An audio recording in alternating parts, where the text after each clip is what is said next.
Welcome back to the Core EM Podcast, core content for anyone, anywhere, and just in time. This is the official podcast of the NYU Bellevue EM Residency Program.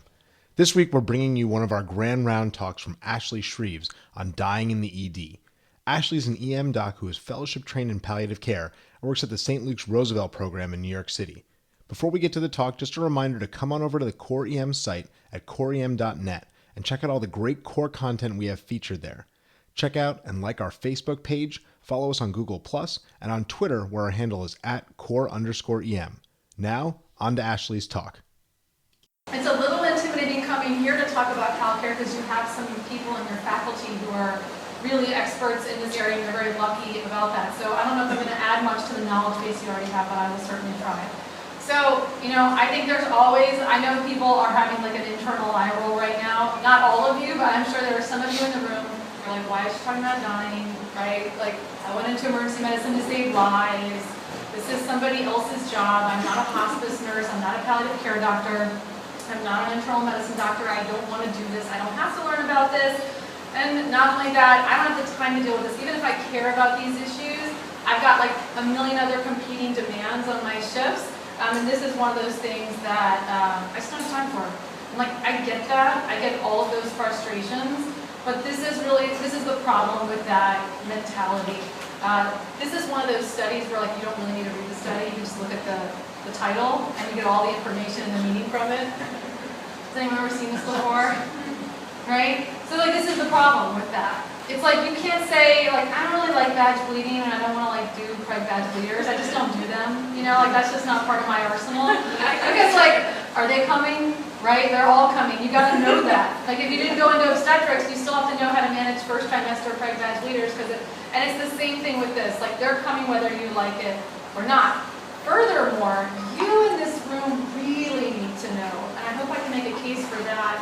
Has anyone ever heard of the Dartmouth Institute for Health Policy and everyone? Okay. I'm impressed. I hadn't heard of it. So the Dartmouth Institute, they're famous for a lot of things, but they issue these reports where they actually quantify variation in healthcare utilization across regions and institutions. And they're sort of famous, you've probably all heard about the fact that in some areas of the country, every kid gets their tonsils out, and in other areas of the country, no kids do. And it's strangely associated with the number of ENTs in the area. So all of that stuff that you've heard, that's from like this group and what they've done. So they did a report on trends and variation in healthcare.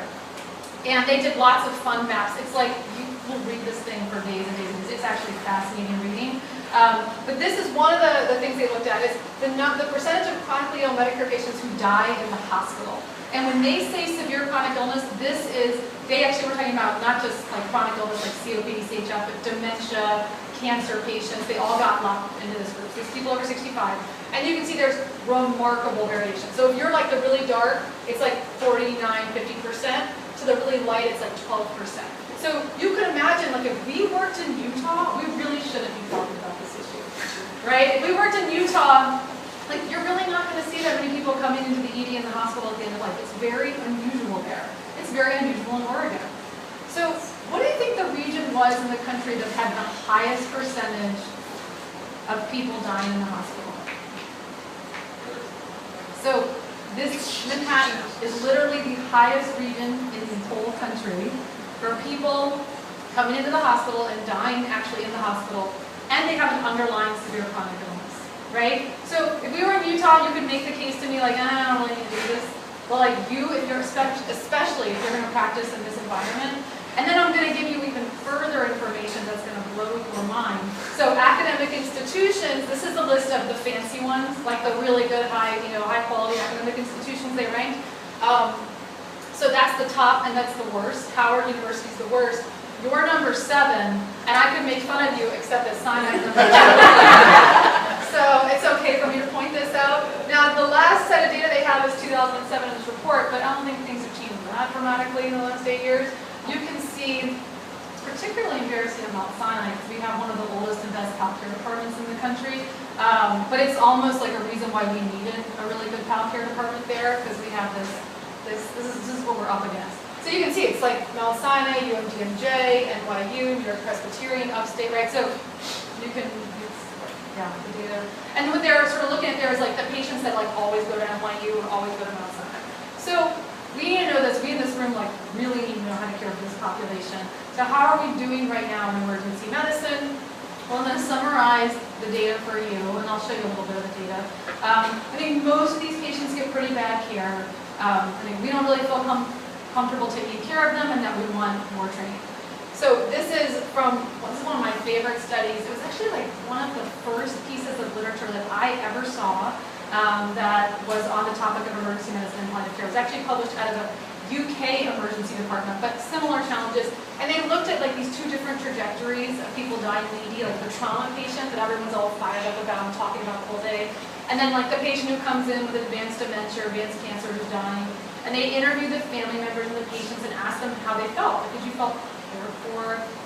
And they used words like, we felt like second-class citizens, and we felt neglected. We felt ignored. You know, it's like really wrenching to read these descriptions of the care they got. So the care is pretty bad, I think, for these patients.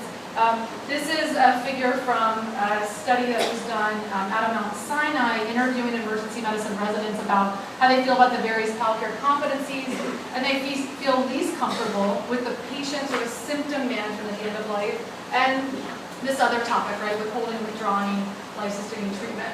I don't know if that feels consistent with you. That certainly were the areas that I felt the least comfortable with.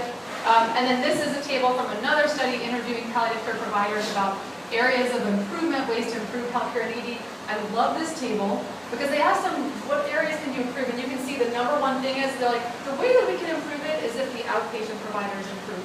So that was like their number one thing. But then number two and number three, again, sort of this communication skills training and symptom management training for end-of-life issues.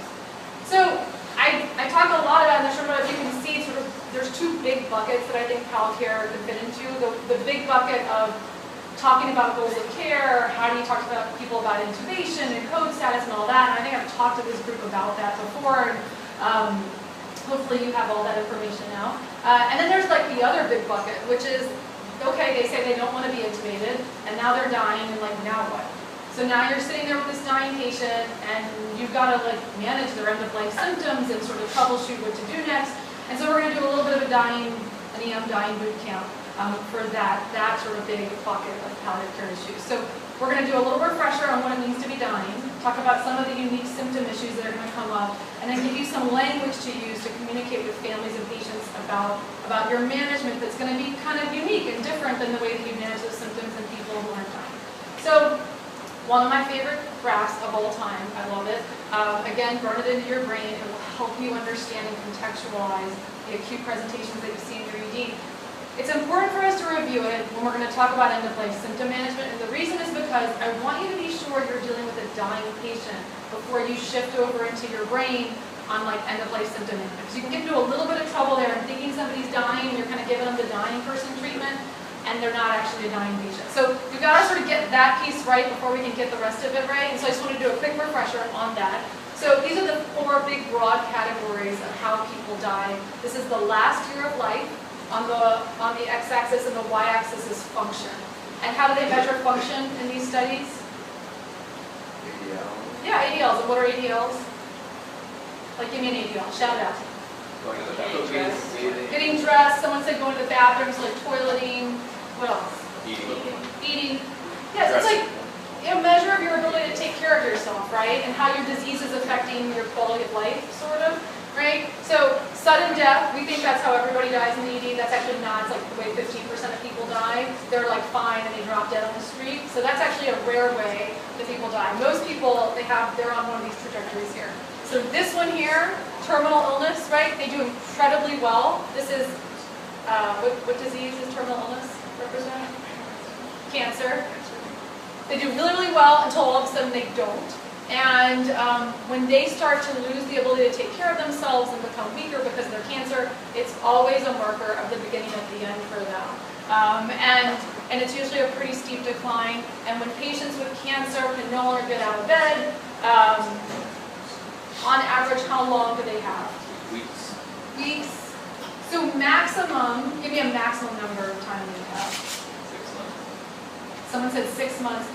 So it's generally on average about 2 months. So So once patients with cancer are no longer able to get out of bed, and they're sort of on the steep part of this curve, and some people live much shorter, but few people live longer than 2 months when they're sort of at that stage. Then you have your organ failure patients, so your CHF and COPD patients who have this sort of thing, right? So like they come in, it's like they're going to die, they're in the ICU, everyone tells them they're dying, tells the family to withdraw care, blah, blah, blah, blah, blah, and then the patient goes to subacute rehab and does great. And then you come in, you see the patient here, you're like, no, no, no, this time they're going to die, I'm really, really, really positive. And the family's like, yeah, they said that last time, and then they leave the hospital again and do great. Not great, not ever like as well as they did before, but they do pretty well.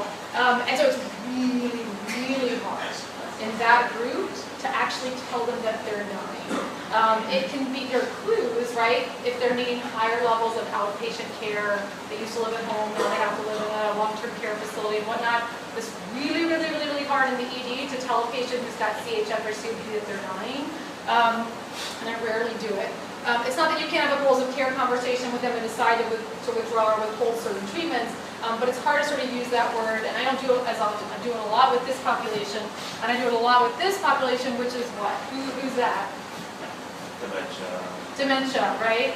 So they have like really poor function for the last year of their life, and they have this very slow decline, and each of these little blips here, what does this typically represent? What's happening there? Why are they getting worse? What often happens? What do you see them in your ED for? Infection. They fall, they have someone say, do you say infection? They get an infection, so they have nutrition problems, they have infections, they have falls, and for me, so that's what marks the end of their life, when they start to have sort of cycle in and out, they already have poor function and they start to get these problems, they're dying. Thing to keep in mind is most of the end of life literature about symptom management is done in this population here, and we're kind of extrapolating out. Okay, so that being said, now we're going to get into some specific cases. I'm just going to let you read this to yourself, okay? Right. Actually, I'll read that out. I'll help you out. So, 55-year-old female, I can't help myself, who's metastatic ovarian cancer. These are all, by the way, based on real cases that I've seen in the last 2 years, with some modifications for HIPAA purposes. So, metastatic ovarian cancer, sudden onset of shortness of breath with syncope. Just diagnosed with her cancer a month ago. She's still going to work, and there are plans for a major debulking surgery and chemo. These are her vital signs. She's uncomfortable. Her lungs are clear. What are you thinking?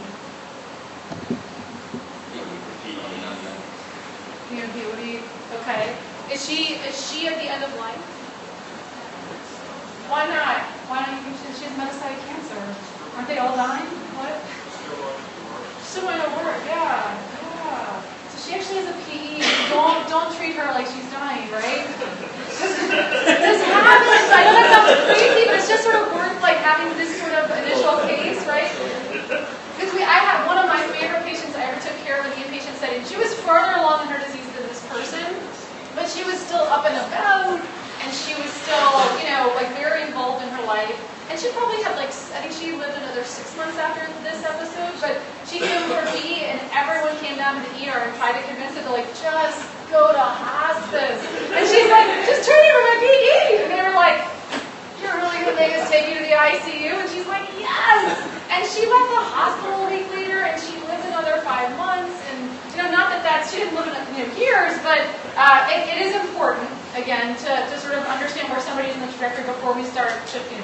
So that was a teaser, but now we'll get into the case. Okay, so this is a 65-year-old male with metastatic lung cancer, progressive shortness of breath for weeks. He's diagnosed 2 years ago. You look at this chart, there's no more chemo plan because it's quote not working. You ask his wife, you ask him, he spends most of his time in bed, he's already on oxygen at home. These are his vital signs in the ER, he looks uncomfortable, he's really tachypnic. Expressed of course, they've actually talked about enrolling in hospice, but they just haven't gotten it together yet. They have an appointment with their oncologist next week, but they're overwhelmed at home, right? Do you think he's at the end of life? Yes, I see people nodding. Why? What were the clues in the history? Dead. He's in bed, yeah. And when was his cancer diagnosed? A couple years ago. And your oncologists aren't offering more chemo. When your oncologists aren't offering more chemo, it's the end, right? Because we know it's the end sometimes and they're still getting chemo. But But when the oncologists have said no more chemo, like that's one of the hard stops, because they're usually, they're terrific and they really believe in these patients, and they have a hard time, stopping chemo. Not that they're bad people, because they have a hard time. But when they stop, So what are we thinking about in terms of differential? What's going on? Progression of cancer. Progression of the cancer. So I'm gonna make it really broad, right? And this is part of what we do at the end of life with patients, is we sort of do it in terms of symptoms, right? Because you're sort of used to thinking in terms of disease and disease problem. And I'm going to tell you broadly what's going on with him, is he has dyspnea. He's a lung cancer patient who's at the end of life, and he's got really bad dyspnea that's bothering him, and that's causing a lot of suffering for him. So it's a very, very, very common symptom at the end of life, and depending on what type of underlying terminal disease you have, like lung cancer, it's almost like universal. And other diseases, it's going to be less common, but it's one of the most common symptoms. We got into the differential. Somebody said pneumonia. What else did I hear? The progression of disease. What else? Pleural effusion's a really common one. What else? PE again. Yeah, very common. Anything else? What's pericardial effusion? Like acidosis, right? There's a lot of things. So the thing to think about when you're at the bedside, right? Because this is really hard. Is it, so a couple things. One, is this patient dying? We've already decided yes. Is this potentially a problem that's reversible? Yes, no. This is going to be like your branch point. And then the next branch point is, okay, maybe it's reversible, but is it going to be easily reversible? Is this something that, like a pleural effusion, this person's going to need to have an invasive procedure, and it's very clear from talking to the family, they're done with procedures. They don't want more procedures. Or is this maybe a pneumonia, and we can just put some antibiotics on there, and it's actually not going to be invasive, and we can see if it works. So part of that you have to kind of triage in your head. It's not always knowable in the first hour of seeing somebody in PD, but sometimes it is. And then it's important, right, to sort of make that distinction, because if it's not easily reversible, and/or it is reversible, but the amount of sort of diagnostic study and treatment and the invasiveness of it is totally inconsistent with what the patient and the family are up for at this point in their illness, then we sort of shift from a problem-focused treatment to a symptom-focused treatment at the end of life. So for pneumonia, what's a problem-focused treatment? Antibiotics. And for a pleural effusion, what's the problem-focused treatment? Thoracentesis, right. And so what's the symptom-focused treatment that we give typically for that big umbrella term dyspnea at the end of life? Yeah, it's opiates, right? It's opiates. So once we sort of, but it's not, and I don't want y'all to think it's sort of we just throw opiates at everybody who's dying. I think, the better palliative care hospice providers will sort of take some time to kind of go through that algorithm, make sure this patient's dying. Is this an easily reversible problem? And sort of trying to sort of target the problem would actually be consistent with their goals, and it might work, and it's really simple. But if it doesn't fit any of those criteria, then you really should shift to a more symptom-based treatment. And again, opiates are going to be our mainstay there. But after sort of going through that cognitive process we just went through, that took 2 minutes, right? So the general principle, right, for your opiates is going to be start low, go slow. I don't think that many of you in this room, I know at least speaking from my own experience, I didn't have much experience treating people with opiates at the end of life. And so I wouldn't start with a 6 milligram push of morphine for this. That's going to feel uncomfortable. A lot of your nurses aren't going to want to do it. So start low, go slow. You can always add more. We actually, in the inpatient palliative care setting at Sinai, these are the doses that we start with on patients. And often people that are opiate tolerant need higher doses, and often people need higher doses than this, and we quickly escalate. But I promise you, these are the doses that we start with in people. And your nurses will feel okay with this. I have forgotten, because I've been at Sinai so long and been around a lot of nurses that are very comfortable pushing opiates. It was a helpful reminder now that I'm back at St. Roosevelt, and we had somebody who was dying recently, and the goals are all very comfort-oriented, and I ordered Dilaudid for the patient, and I was super busy and got care called away, and I looked and 2 hours later it had never been given. And I went up to the nurse and I was like, oh my God, I just went to check on the patient, patient, like he's miserable, why don't you? And she's like, I can't push that, he's dying, like I'm gonna kill him. And it was like a good reminder to me that like there's a lot of education that still needs to happen on this issue, so I get it if you have problems. I still have problems in my own environment. So if it doesn't work or have the desired effect, you can just repeat it every 15 minutes and just increase by 50 to 100% until you get what you want. So I feel like this comes up a lot. People are like, well, wait, what about this drip issue? Like, doesn't everybody in healthcare get put on a drip, like a morphine drip? Isn't that a thing? Has anyone here ever started a morphine drip? A few people. Has anyone here ever wondered about a morphine drip? I see some, no one really did. It's okay. No, so this comes up. So you don't ever have to do this, but I'll tell you a little secret in case this is something that you would like to do.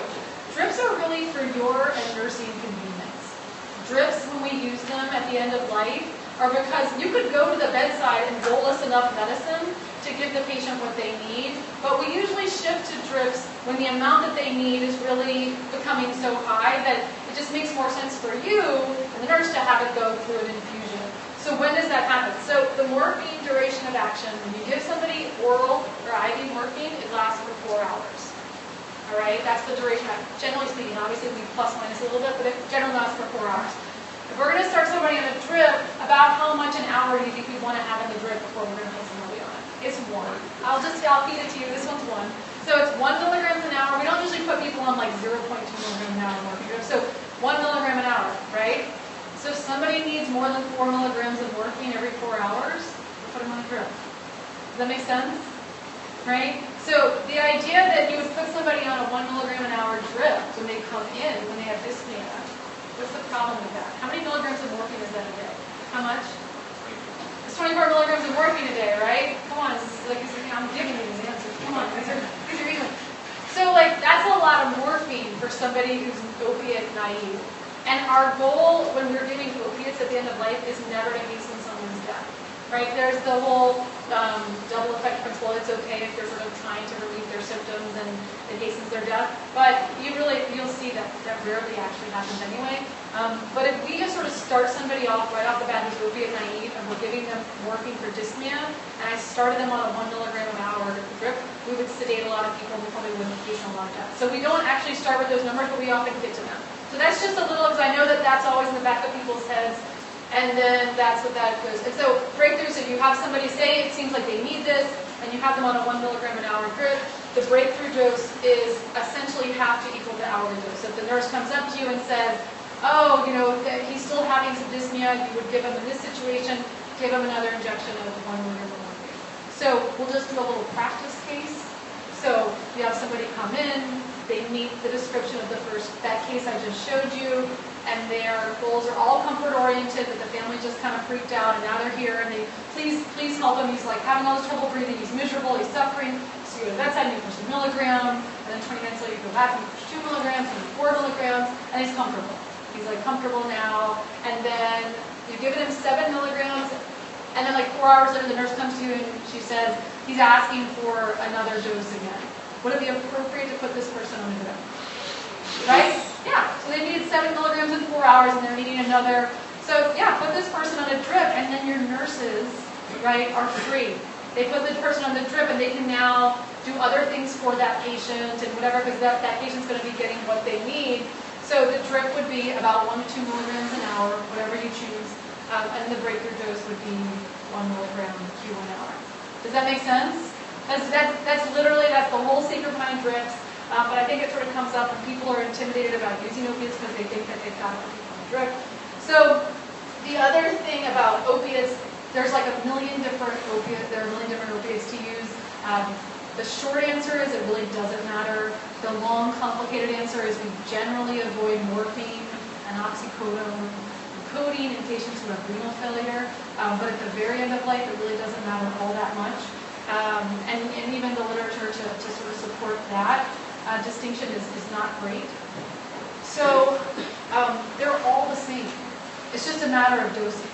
So I can control your pain or dyspnea with morphine or Dilaudid. I just have to give you the right dose. Now we generally will shift to Dilaudid or hydromorphone in patients who need massive quantities of morphine because it's just easier for the nurses to administer because the Dilaudid is more potent, so you can have more in a bag essentially. But they're all the same, right? IV, oral, it's just a matter of dosing. So you can start with whatever one you feel the most comfortable with. So this always comes up, right? You're worried you're going to kill somebody, your nurses, and then the family members like, I don't want you to give me opiates, I don't want you to be sedated. So in terms of the sedation issue, it is a challenge. It is like sort of a trade-off. If you give very, very small doses and are really just trying to target somebody's dyspnea, that it actually rarely happens. You know, I could give you a push of 3 milligrams of Dilaudid right now, and I could cause all of you to become apneic and sedated. So I don't want to suggest that opiates can't do this, because they absolutely can and will. But if given in small, appropriately titrated doses, this really won't happen as much. This will be less of an issue. And so I always tell them, most people are reassured by that. But there are lots of studies on this issue. None of them are, the methodology isn't what we would want it to be. It never really is at the end of life. But many studies showing that opiate use at the end of life doesn't seem to be really associated with length of survival in hospice patients. These are patients on 2,000 milligrams of morphine a day, crazy amounts, and it doesn't really seem to be strongly associated with length of survival. And some great studies done in PALCare units in Germany, looking at what happens to respiratory rates and oxygenation, CO2 retention when giving, again, appropriately titrated amounts of opiates to people who have dyspnea with cancer, and finding really no effect on any of those variables, except for dyspnea and respiratory rate declining, and the rest of those things staying the same. So it's safe to use, again, when done slowly and targeting symptoms. So other tools to consider, oxygen always comes up. This is what I'll say about oxygen. There's one large randomized trial of patients who have some sort of life-limiting illness in the outpatient setting being randomized to oxygen versus room air, and they found no benefit. They are not patients who are in the last hours to days or weeks of life that were in that study, but they were sort of dying patients. They found no benefit. So the short answer is there's no benefit. And also there are a lot of studies suggesting that oxygen levels and dyspnea are pretty discordant at the end of life. They're not really related to each other or associated in the ways they are for other people. That being said, if you want to put somebody on a nasal cannula and it helps them feel better, it's one of the least invasive things to do. So I think it's fine. It's not something I would sweat. I do have issues with non-rebreathers just sort of being slapped on and then left there for 2 days, because I think a lot of patients experience that really negatively. I think they feel like they're being smothered, and it really limits interaction between the patient and their family. So non-rebreathers I take issue, but if you want to give them a 4 liters through a nasal cannula and see if it helps them, I think go for it. And then this is one that's fascinating, non-invasive ventilation. So there are a few studies, again, and these are small cohort studies. This one study in particular is 23 patients with cancer who came in with respiratory failure. And they got non-invasive ventilation, and about half of them recovered and walked out of the hospital. About half of them either got intubated or the non-invasive ventilation was taken off and they died. So the way I think about this is, think about it, we talked about dyspnea. Some of these people, maybe their goals are, I don't want any invasive treatment, I don't want to be intubated, but gosh, I'd like a little bit more time with my family, a few more weeks. And they come in with dyspnea and you're thinking, this might be a CHF exacerbation, or this might be something that's easily reversible, and I'm just not sure yet. I need more time. And the family is very clear, the patient's clear, they don't want to be intubated. I think this is a reasonable thing to do while you're sorting through that information. And sort of the other group that I think of, the other use for this at the end of life, is you need to talk to the family about goals of care, and this will buy you more time.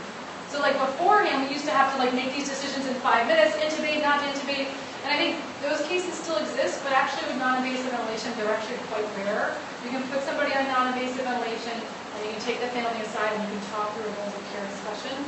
So I actually think non-invasive ventilation can be great.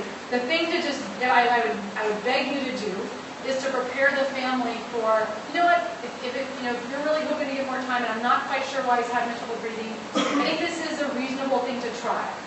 But we should all agree what our goal is here. Our goal is that he's more awake and talkative and more comfortable.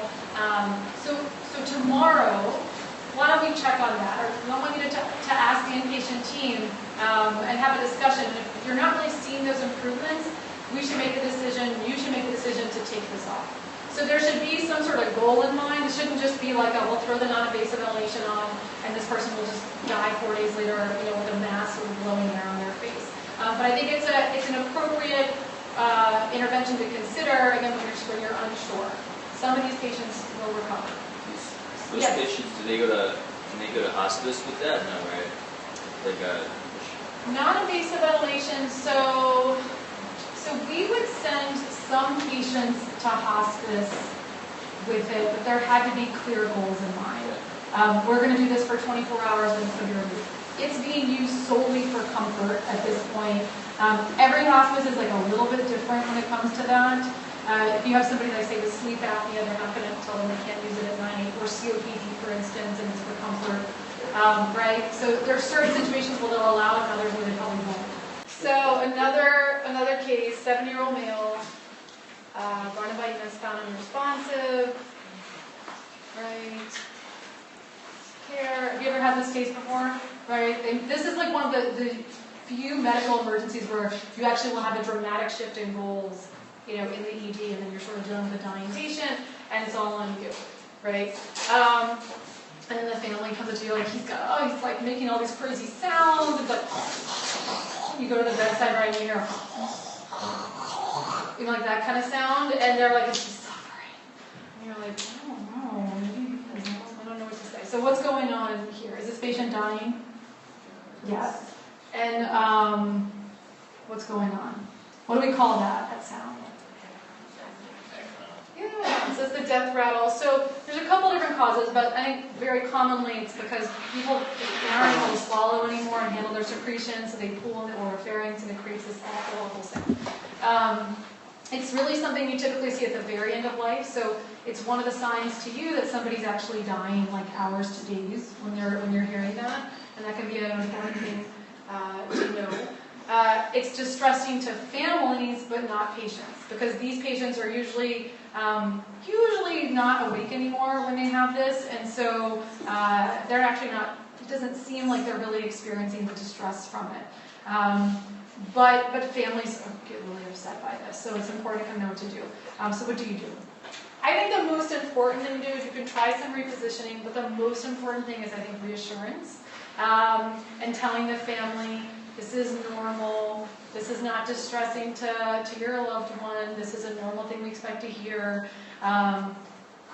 Not to suction, because that's the temptation. The secretions are typically really far down, so I'll see people like jamming the yank power in there. I'm like, oh God. So just, so not doing that is important. And then if you want to try one of these medications, it's fine.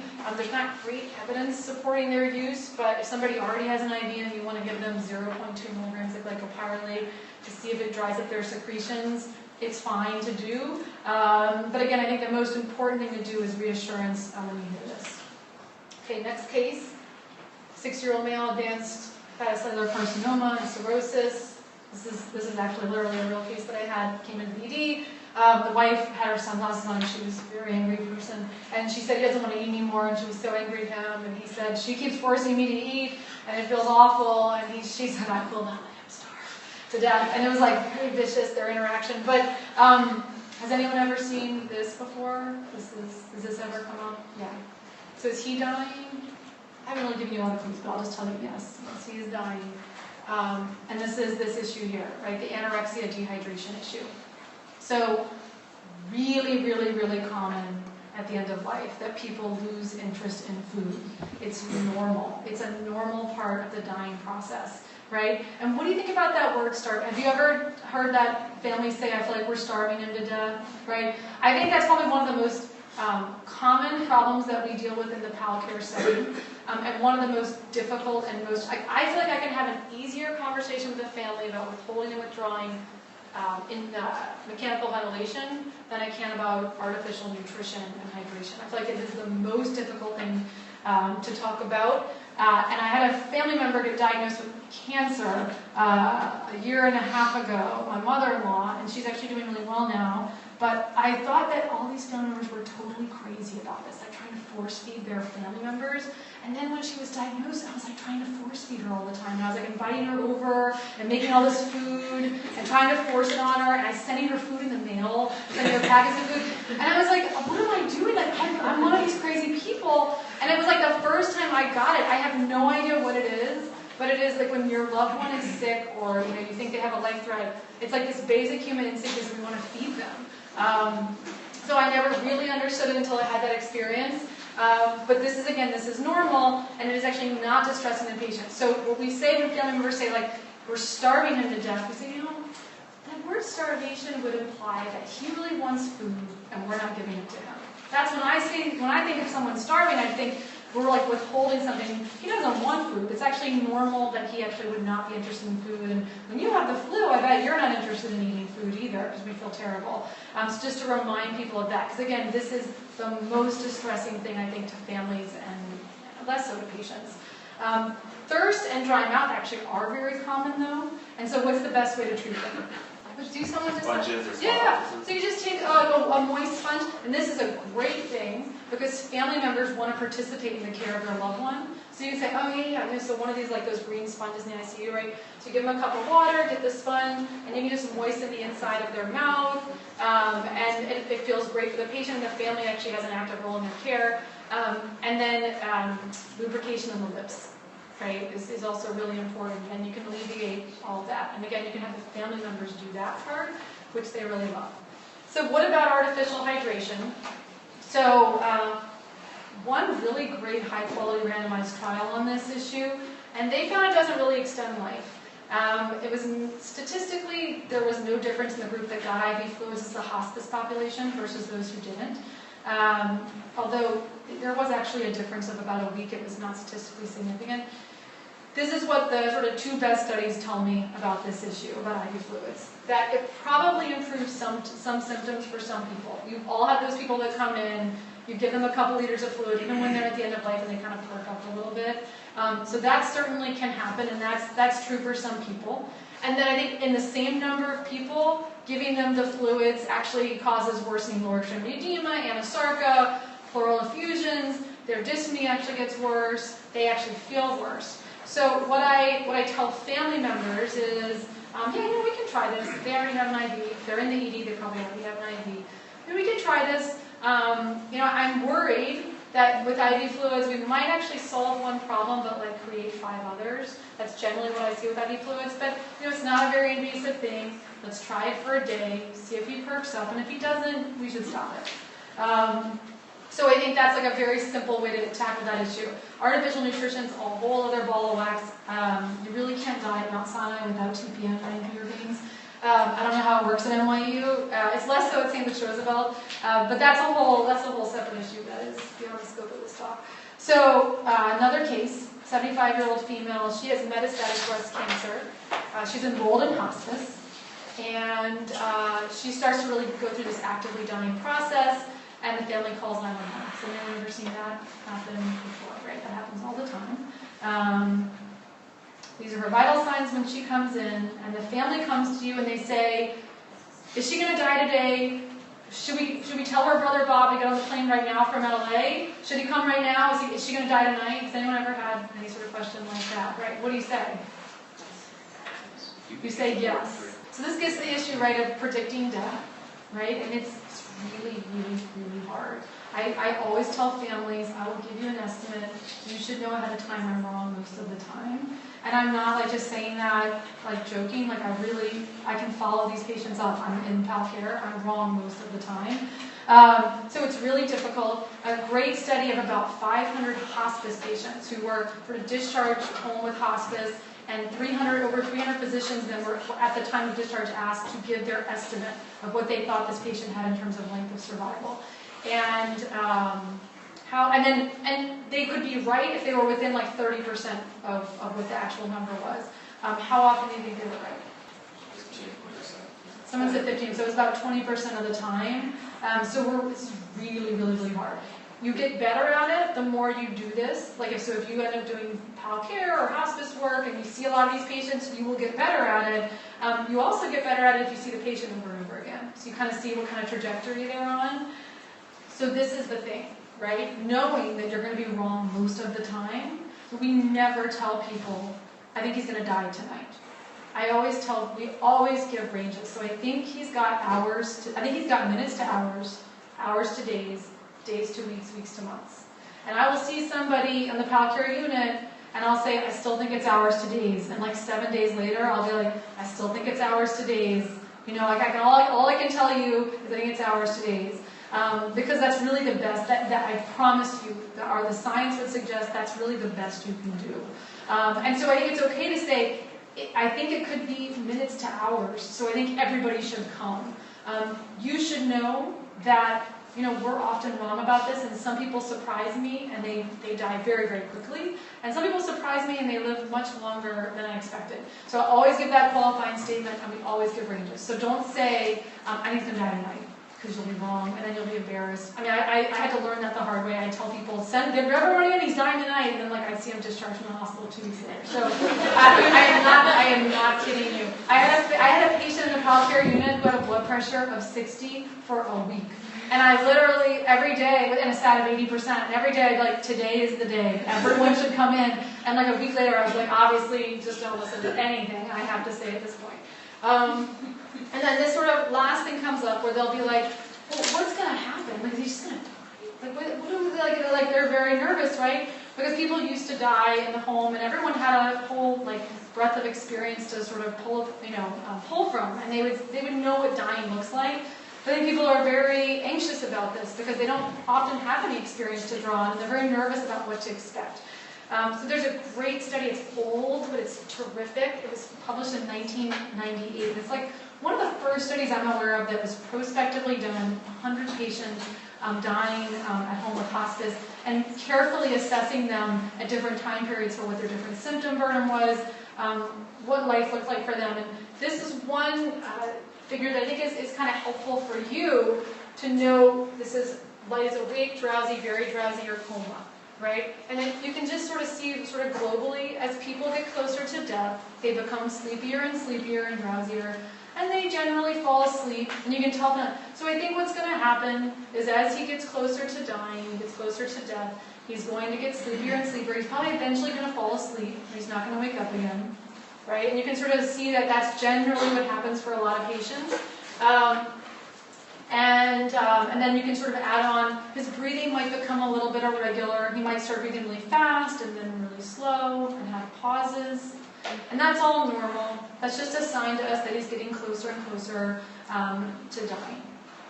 Right? And just giving people a little bit of that, it's like when they start to see those things, they're not panicking. They're like, okay, like I know that's all normal. I'm starting to see these patterns. They told me this would happen. Obviously, everybody is different, and not everyone's going to follow this, but a lot of your patients will. So other issues that come up, right? Quiet room in the ED, good luck. Turn off your monitors. This is actually a pet peeve of mine. It's a real pet peeve, right? I hate this, that people will be dying. The goals are comfort-oriented, and the alarms, like, beeping constantly. It makes me crazy. And then, where possible, involve hospice, palcare. I didn't know that somebody from the Haven was going to be here, so I found some pictures of the Haven online. Right? So, I mean, y'all have an amazing resource here. I had the pleasure of spending a couple of days at the Haven during my palliative care fellowship, and it is really a very special place. Very, very special. So I don't know what the process is operationally for getting somebody from your ED to the Haven, but I think if you ever have any doubts about the quality of the care that they'll receive in that environment, you should go visit there if that's at all possible, because it really is a lovely, beautiful place. It's the place that you would want to die if you were dying, right? You wouldn't want to die in your ED or probably an inpatient bed. You'd want your family to be able to sit in this lovely room and talk and hang out. It's very peaceful, and it's really conducive to people that are at this point in their life. This is if you want to kind of take it a step further. People are, again, you're sort of talking to the family and they're flailing and you have extra time on your hands.